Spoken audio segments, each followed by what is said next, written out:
So first of all congratulations. చాలా రోజుల తర్వాత ఒక ఫుల్ లెంత్ లో మాకు కనిపించబోతున్నారు. థ్యాంక్ యూ అంటే ఇన్ని రోజులు మీరు హీరోయిన్ గా సాంగ్స్, డాన్స్ ఇవన్నీ ఓకే, బట్ ఒక ఫుల్ లెంత్ కాప్ రోల్ అనేది చాలా కష్టం. సో ఈ క్యారెక్టర్ చేయడానికి మన పాత సినిమాలో ఏదైనా క్యారెక్టర్ ని రిఫరెన్స్ తీసుకున్నారా? అంటే లైక్ మాకైతే మా చిన్నప్పుడు అండ్ విజయశాంతి గారు ఆ టైప్ లో ఉండేవాళ్ళు. మీరు ఏమన్నా రిఫరెన్స్ తీసుకున్నారా?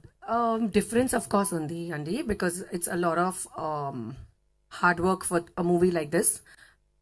A movie like this requires you to change your perspective, requires you to change your commitment. And I think commitment is of prime importance. And of course, in the future, if I do get offers which are of such strong, impactful roles, I'll be more than happy to do it. But like our dear friend asked earlier, I am happy to balance both.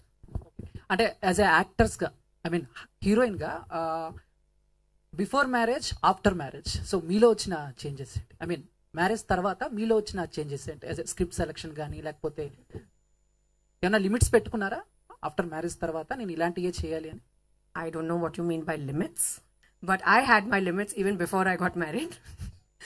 And no, marriage has not really made a difference in my choice of cinema or in my professional life. In fact, it's just more stabilizing and there's more security, and I'm just a happier person in general. Thank you ma'am, all the best. Thank you. Hello, Kajal Garu. Hi. I am